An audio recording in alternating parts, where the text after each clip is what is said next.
ऐसा नहीं है कि भाजपा के लोग नादान हैं, वो संविधान को फाड़ के नहीं फेंक रहे, लेकिन संविधान के जो प्रावधान हैं, संवैधानिक जो संस्थाएं हैं, उनको जानबूझकर नीतिगत तरीके से खोखला करने का काम कर रहे हैं।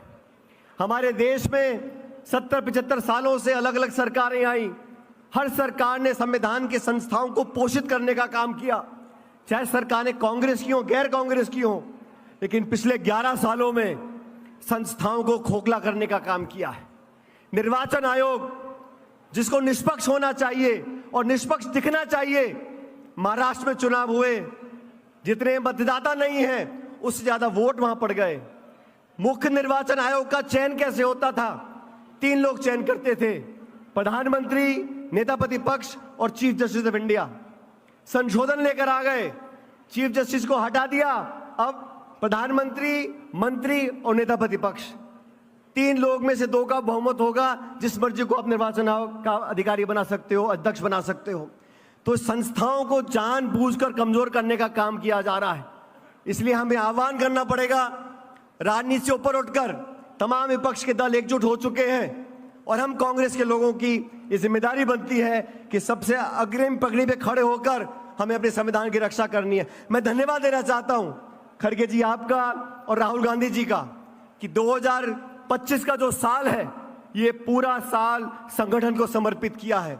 पूरे देश भर में मंडल, ब्लॉक, जिला, प्रदेश, हर कार्यकर्ता तक हमको पहुंचना है, नियुक्तियां करनी है, प्रशिक्षण करना है और दिशा में जूली जी और डोटासरा जी ने जो राजस्थान में काम किया है, उसके लिए मैं आपको धन्यवाद देना चाहता हूं। आज पूरे प्रदेश में कांग्रेस पार्टी जाबाज की तरह लड़ने को तैयार है। अभी जितेंद्र सिंह जी बोल रहे थे, जो आतंकी हमला पुलवामा में हुआ वो देश पर प्रहार है, ये जाति धर्म बिरादरी की बात नहीं है।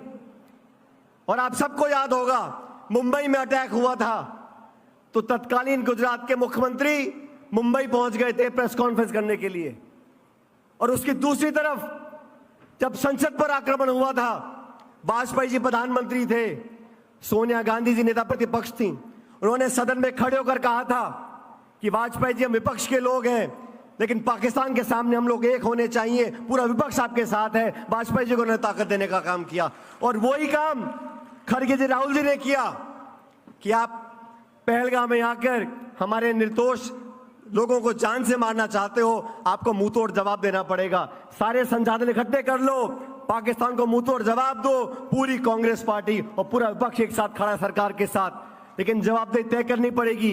ये चूक क्यों हो रही है, किसकी निगरानी में हो रही है, कौन जिम्मेदार है, इन सबके जवाब हमको मिलने चाहिए। इस नाजुक मौके पर पूरा देश आज एकजुटता से खड़ा है, लेकिन जो आतंकवादी चाहते हैं, जो पाकिस्तान चाहता है कि धर्म मजहब के नाम पर इस देश को बांटा जाए, उससे हमें सावधान रहना पड़ेगा। और ये जिम्मेदारी भाजपा नहीं निभाएगी, ये जिम्मेदारी कांग्रेस को निभानी पड़ेगी, आप लोगों को निभानी पड़ेगी। अभी जयपुर शहर के एक भाजपा के विधायक ने क्या तांडव रचा जयपुर शहर के अंदर। पब्लिकली उनको माफी मांगनी चाहिए, भाजपा के नेताओं को, मुख्यमंत्री का बोलना चाहिए कि मैं इस बात से सहमत नहीं हूं। अलग अलग नेता अलग अलग बातें बोलते हैं। आज इस मंच पर खड़गे जी, वेणुगोपाल जी आए, आपको संदेश देंगे। मैं तो उतना ही कहना चाहता हूं कि कांग्रेस का कार्यकर्ता एकजुटता से अगर संघर्ष करेगा तो 3.5 साल के बाद यहां पर कांग्रेस की सरकार बनेगी और 36 कौमों को लेकर आगे बढ़ने का काम हम लोग करेंगे। आप सब यहां पर आए, मुझे बोलने का मौका दिया, और एक बार पुनः खड़गे जी आपका, वेणुगोपाल जी, मैं पुनः स्वागत करते हुए अपनी बात को समाप्त करता हूं। बहुत बहुत शुक्रिया। राम राम साहब।